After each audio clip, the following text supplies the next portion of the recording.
بسم الله الرحمن الرحيم السلام عليكم ورحمة الله وبركاته أصحابتي قالقة ay ku xiran channelkayga ayaan dhalaal cooking kusoo dhawaada mar kale iyo muuqaal cusub idil ahaantiin waa idin salaamay meel kastoo adduunka daafiisa aad ka joogtaan waxaan idin leeyahay waqti kasta ay ku tahay wanaagsan maxaan idin sidaa maxaa rajaynaysaan muuqaalkan inuu noqon doono haddaba aan videogeena usii gudagalno waxaan hagaajin doonaa ama aan idin sidaa maanta waa biryani waa chicken biryani aad u macaan badan oo aad ka heli doontaan si fudud loo karin doono wixii aad haysatid oo aad heli kartidna aad ka samaysan kartid insha Allah inta maxaa ku haystaa waa chickenkii 4 xabo toon xabad basal yogurtku waa muhiim waa plain yogurt iyo garam masala iyo huruud labadan xawaaji hadaa haysatid iyo yogurtka waa isku ka toostay inta kale wax dhiba ma lahan inta waxa igu sii qasan waa bariiskii oo biyo kulul la dhigay halkan waxa ku soo shubtay digsigii aan ku karin lahaa saliida ku soo shubo xiro subagna ku soo daray kadib waxa soo jarjaray basashi waaweyn aska soo jarjartay dib malaha waa ka yareysan kartaa sida adiga aad markaas jeceshahay ayaa u sameyn kartaa basasha iyo saliida iyo subaga si fiican oo isku dhex gelinayna ha guduudato basasha si fiican ha u shiilmato subag alaala subaga haysatid oo isticmaali kartaa ay cunooyinka loogu talagalay inaad midkaan isticmaali blue band waaye basasha iyo subagii saliidii waa u jeedin saas isku soo noqdeen basasha way noo shiilmatay waxa ku soo dara waa 4 xabo toonta iyadoo aan soo tumay kal iyo mooy aan ku soo tumay sanjabiisha qoyan oo ku darsan kartaa ani markii ma ii oolin waana ka maarmi kartaa toontan intaan waa ka badsan kartaa waxa ku soo dara waa chickenkii hal mar waxa dhan ku wada darayaa waxaan soo qaadanayaa xawaajiyaasha soo qaadanayaa hadda waxaan ku soo darayaa waa garam masalaha u badinaysaa maasha Allah inaba caadi ma macaan ku soo baxa dhadhan macaan aan u yeelaya yani caraf badan u yeelaya hadii waa hal qaadi xooga camal qiyaasta inta ay qaado buuxda iyo half camal uga daree ana waa iska qiyaasanaya marka laakiin hadii hal qaadi bar camal xawaajiga ku soo dar hadda maxaa ku darayaa waa huruud labadaas ayaa muhiim ah hadii aad haysatid iyo yogurtka waxa waaye maasha Allah way isku toosaysaa toontana u badisid kabsar fiican aad ku dartid sidoo kale waxaan ku darayaa waa reeko oo chicken ah flavorkiisa chicken uu yahay caraftiisa chicken uu yahay ayaan ku daraa waxaas cadka ah wax alaal waxa haysatid waa ku darsan kartaa xawaaji kasto jikadaada ku yaal laakiin muhiimada waxa waa huruuda iyo garam masalaha waaye iyo yogurtka hadda waxa ku soo daraa maraq digaagii hadaad reero maraq digaag ahayn waa iska dhaafi kartaa waxa isticmaali kartaa bedelkiisa cusbo waxaan soo qaatay yogurtkii dhamaantiis waan ku wada gidiyay wax yar ka reebo u jeedin waa plain waa mid caraf lama ahan wax dhadhan yani lama ahan waxa loo isticmaalaa cunooyinka wax kasta lagu karsadaa marka waa kaasa yogurtka intiisa badneed oo ku soo shubo 2 qaado camal ka rabto wax kale ku karsan rabo waxa ku soo dara waa yaanyo shiishid 1 qaado camal ee qiyaastii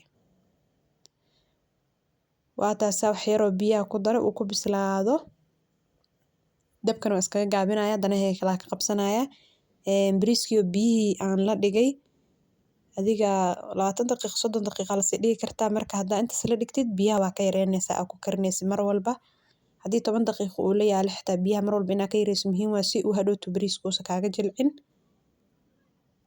qaadadan saa u dhex marinaya wax yar cusbaan waa ku daray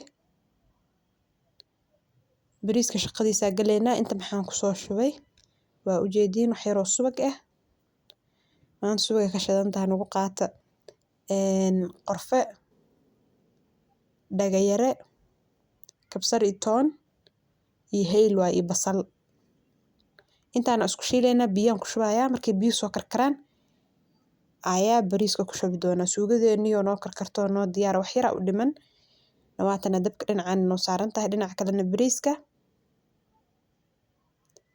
hadda dabka u shiiday bariiska waxa sameyn kartaa biyaha soo qaadan kartaa waxaan oo dhan hal mar ku daray intaan basasha ka ahayn iyo kabsarta iyo toonta cusbo iyo waxa ku daraysaa iyo wax yar oo saliida si bariisku u soo hadhowto iskaga dhegdhegin uu furfur u noqdo yacni marka biyaha iyo saliida iyo cusbada iyo qorfaha iyo heelka isla karkaraana bariiska ku shubanaysaa. saasna waa sameyn kartaa, saana waa sameyn kartaa, labadaas qaabaa loo sameeyaa. bariiskii oo biyihii aan kasoo miiray oo soo nadiifiyeyna waa kaasaa. biyaha waa ujeediina u maleynayaa aaday u yar yihiin, waa 2 koob camal. waa arki doontiin bariiska markaas fiican u dhexgeliyo. waa ujeediin biyaha dhanba oo bariisku karinaya intaasay la eg yihiin. waxaa waaye bariiska haddii saaid uga bataan waxaa waaye wuu kala daadanayaa, dhashuquu noqonaa bariiska. bariiskeeni oo biyihi noo dhameysto oo qallayl ah waa kaasaa. indhihiina idin macalina u maleynaa waa fahmi kartiin bariiska sida uu furfur u yahay, qaleelna uu u yahay. hadda shaqadaa galeynaa. suugada 2 qayb ka kala dhigtay, qayb intaan kusoo shubtay, qaybta kalena intaan kusoo shubay. inta waxaa ku haystaa waa food color oo jaalle ah. any food color aa haysatid aa isticmaali kartaa. waa jaalle, cagaar, guduud, wixii aa haysatid buluug aa isticmaaleysaa. bariiska waxaa sameeyey 2 qayb aa kasoo kala dhigay, qaybna waa ku gediyey, kalarkaa korka uga shubayaa. suugada hoosay jirtaa, waa fahmaysiin u maleynaa. marka hore aan tuso suugada digsiga aa ku reebay, bariiska ku xijiyey, haddana suugaa ku xijiyey. suugada qaybta kale weel kale aa ku shubtay ayaan dusha uga shubay. waxaan soo qaaday bariiska aa reebay, dushaasaan uga shubay, waa ujeediin. waxaa waaye digsiga markii uu caadiga uu yahay waxaa ku jiro waa suugadii jikinkii. bariiskaa ku xijiyey, haddana suugaa ku xijiyey, bariisa u kormariyey.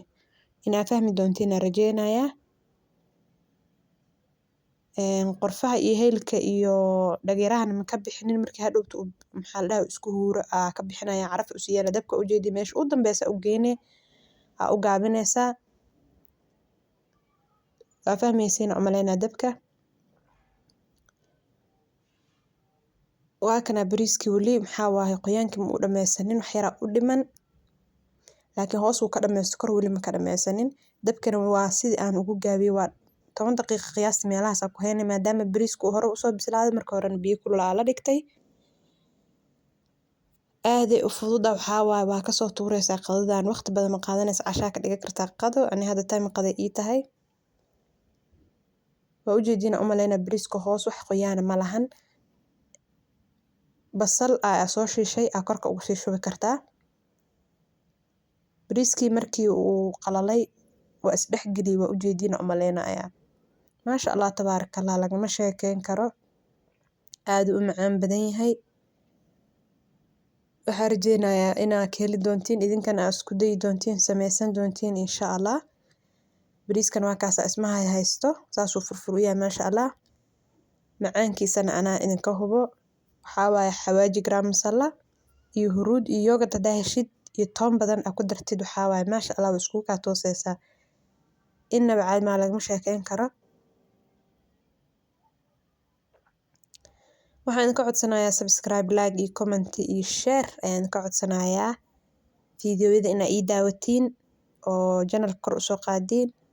muuqaalada waa kaasa, waa idin soo wadaa insha Allah. idinka haddaa i fiirsatiin waxaa waaye subscribe, like, comment iyo share isiisiin, anigana muuqaalada waa idin soo badinayaa. laakiin haddaa idinka waxaa waaye fiidiyowyada ii daawan weysiin, like isiin weysiin, comment isiin weysiin, dee anna waan ka caajisayaa. idinkaa wax idinku ahay.